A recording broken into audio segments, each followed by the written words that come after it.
Fala pessoal, tudo bem? O tema de hoje é o que é um parceiro ISV Salesforce? Bom, para quem ainda não me conhece, meu nome é Fernando Souza, sou o CEO aqui da Soulblocks. Soulblocks já é uma parceira ISV e também é uma parceira de consulting Salesforce. E para hoje a gente vai explicar o que é ser um parceiro ISV, né? A Salesforce ela tem vários programas de parcerias e entre eles, um deles é ser um parceiro ISV. Depois eu vou trazer para vocês aqui a tela do programa, de como você se aplicar e como é que funciona isso na linha do tempo. Bom, um parceiro ISV, ele é um independent software vendor, ou seja, um vendedor de software independente. Ele não está atrelado a Salesforce, por assim dizer, né? Então ele vende o software propriamente dito que funciona dentro da plataforma Salesforce. Dentro da plataforma Salesforce, a gente tem o que provavelmente você já ouviu falar, que chama App Exchange. App Exchange nada mais é do que a lojinha de aplicativos dentro do Salesforce. Então, dentro do Google, a gente tem, né, a Play Store, dentro da Apple a gente tem a Apple Store e dentro da Salesforce a gente tem a App Exchange. Lá dentro você vai encontrar aplicativos tanto pago quanto gratuito.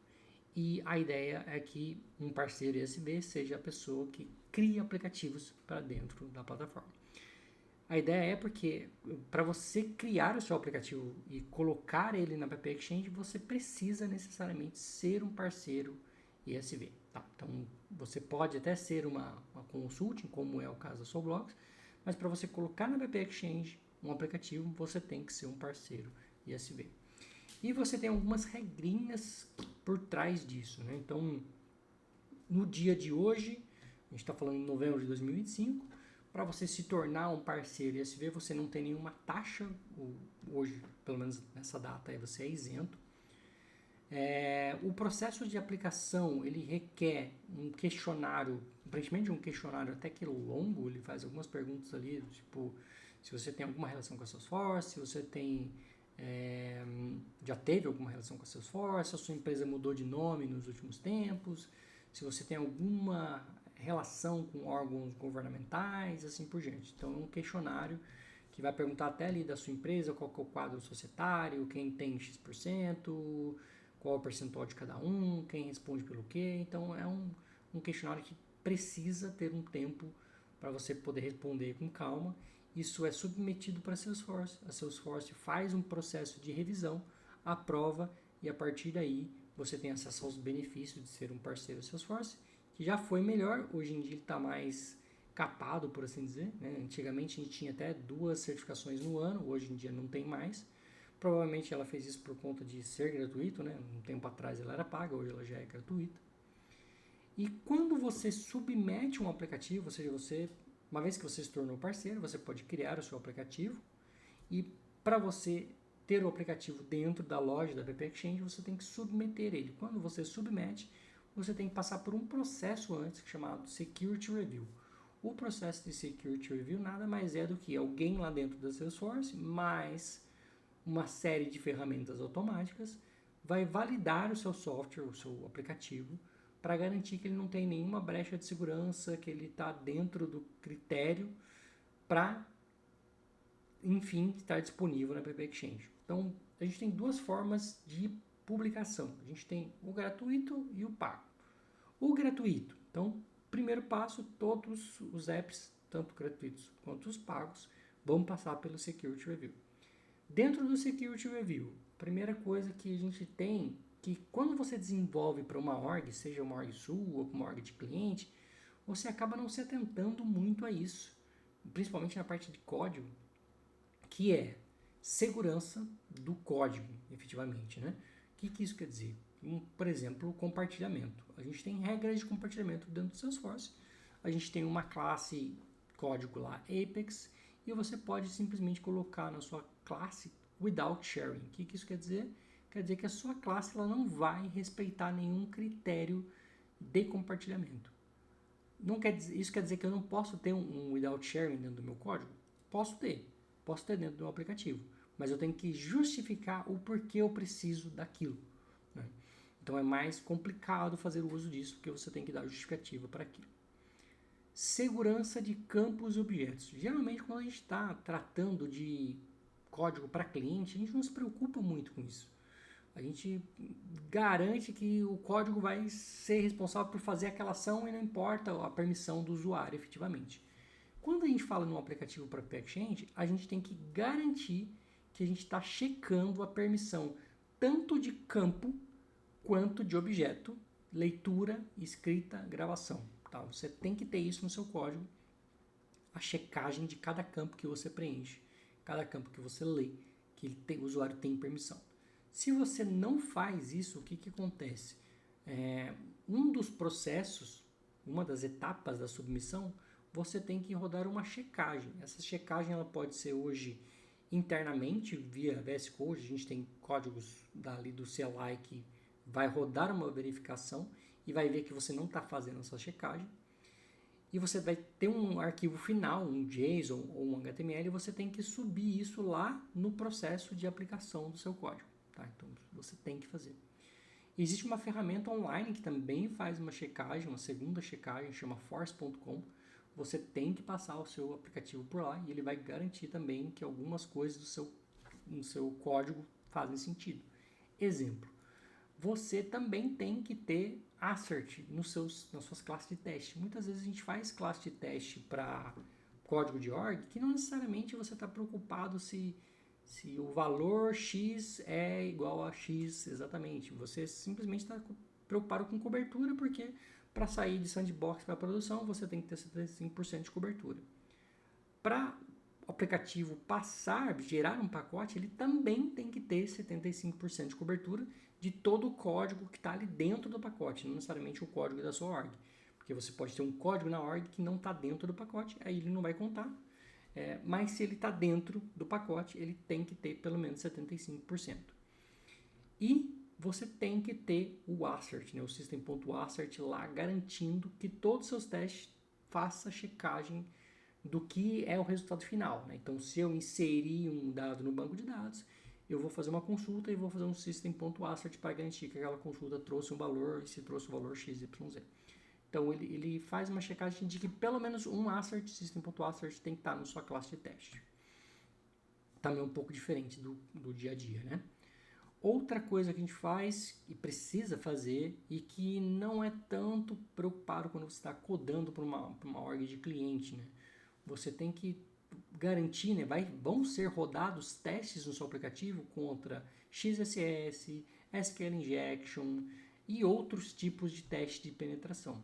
Isso se eu estou falando só de código interno, né? Código que está ali dentro do pacote.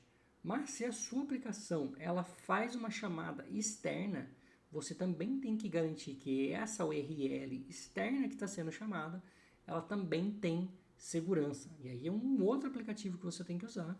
Acho que vale uma conversa depois futura só para isso. Mas você tem que passar essa URL externa que você está chamando num teste também. E aí esse teste ele vai testar várias vulnerabilidades, mas uma básica, né? Dentro de uma conexão, ela vai ter que ser HTTPS. Se ela não for HTTPS, ela não vai ser aceita. Ela vai ter que ter TLS no mínimo 1.2, se for 1.1, por exemplo, ela não vai ser aceita. TLS, em linhas gerais, é como a internet cria uma segurança, né, uma criptografia de ponta a ponta ali, de um lado ao outro. Então, a 1.1 já tem algumas vulnerabilidades que podem ser exploradas. Então, a Salesforce exige que seja pelo menos a 1.2.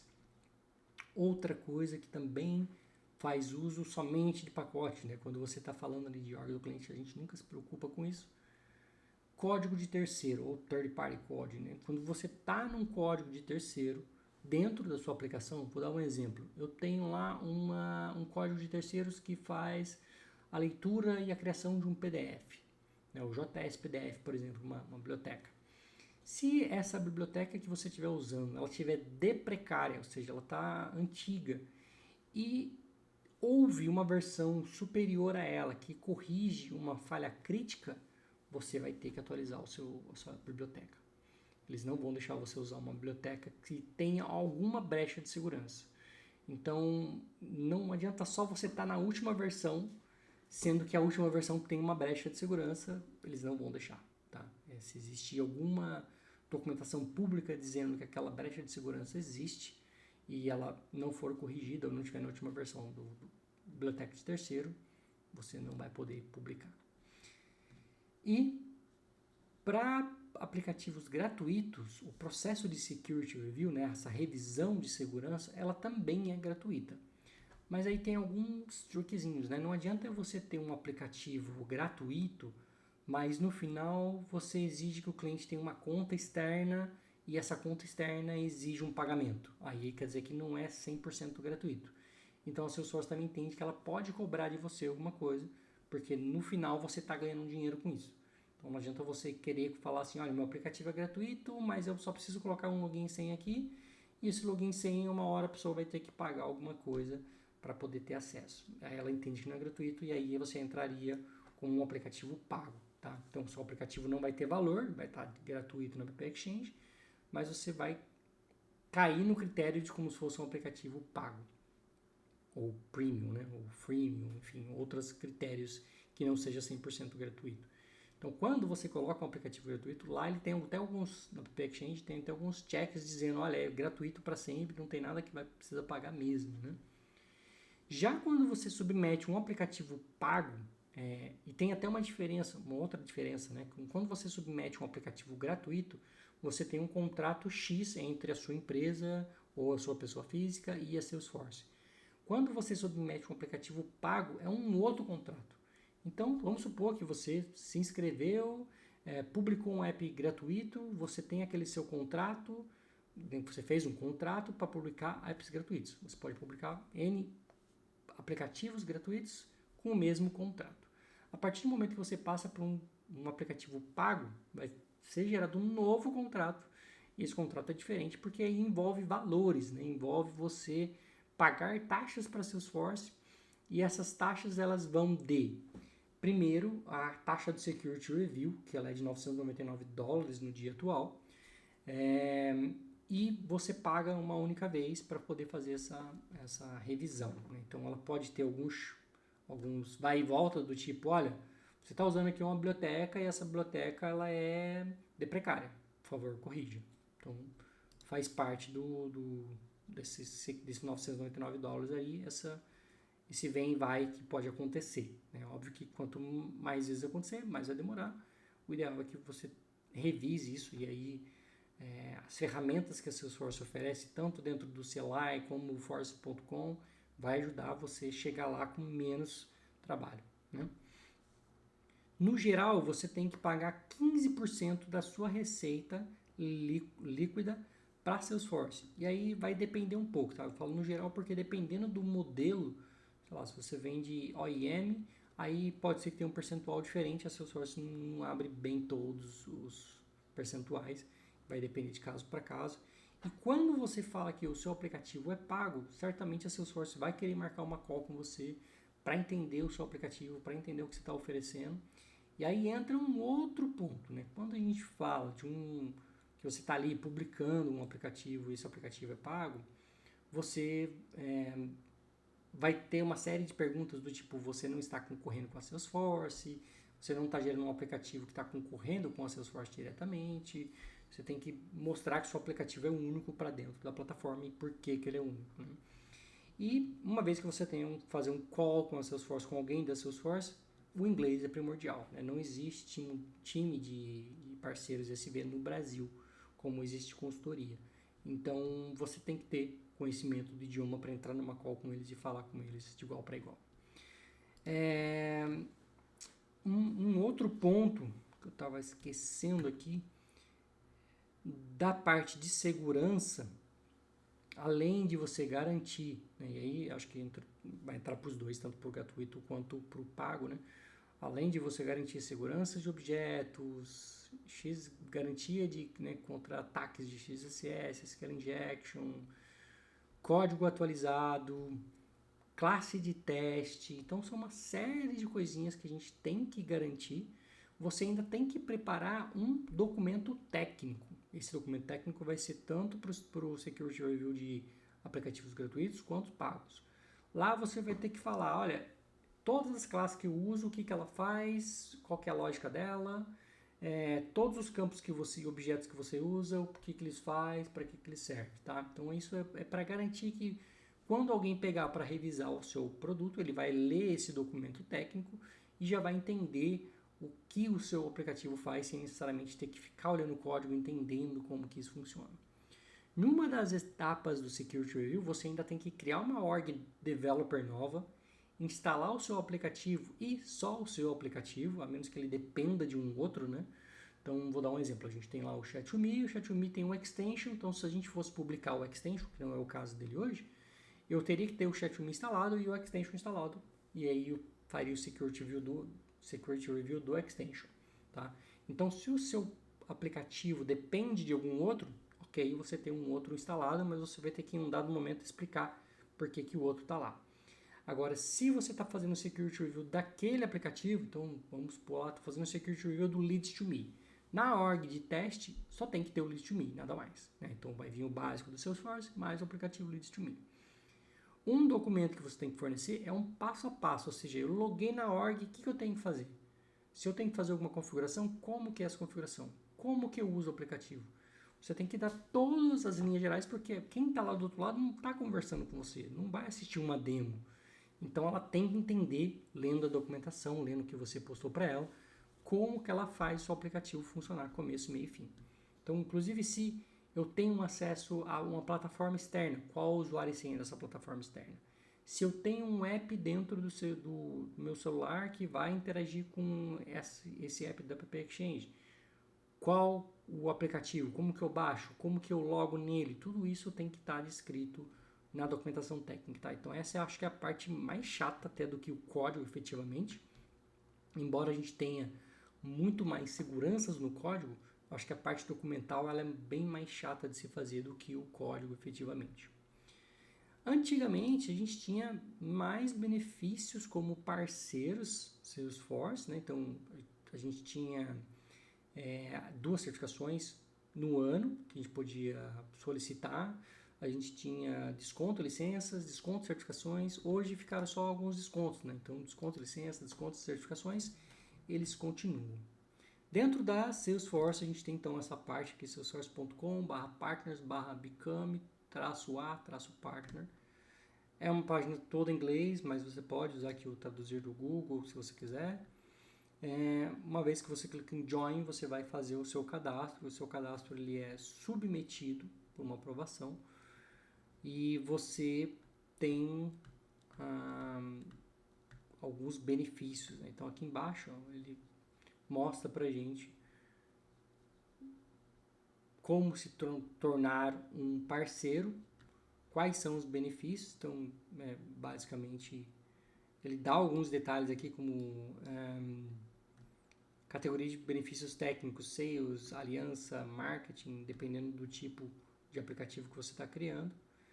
O desenvolvimento de ferramentas, de produtos de roadmap, discussões, Sales Cloud, Service Cloud, Enterprise Edition, licença do Enterprise Edition, Google Ads, então são coisas que são benefícios, mas aqui não fica muito claro, tá?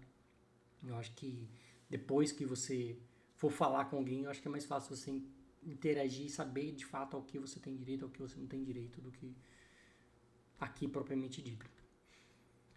Num dos processos você tem, como eu falei, né, um contrato, então eu sugiro que você leia esse contrato tintim por tintim, né, porque ali é você garantindo que você está usando o branding da Salesforce de forma correta. Tem também toda essa questão, você hoje não pode criar um aplicativo chamado, por exemplo,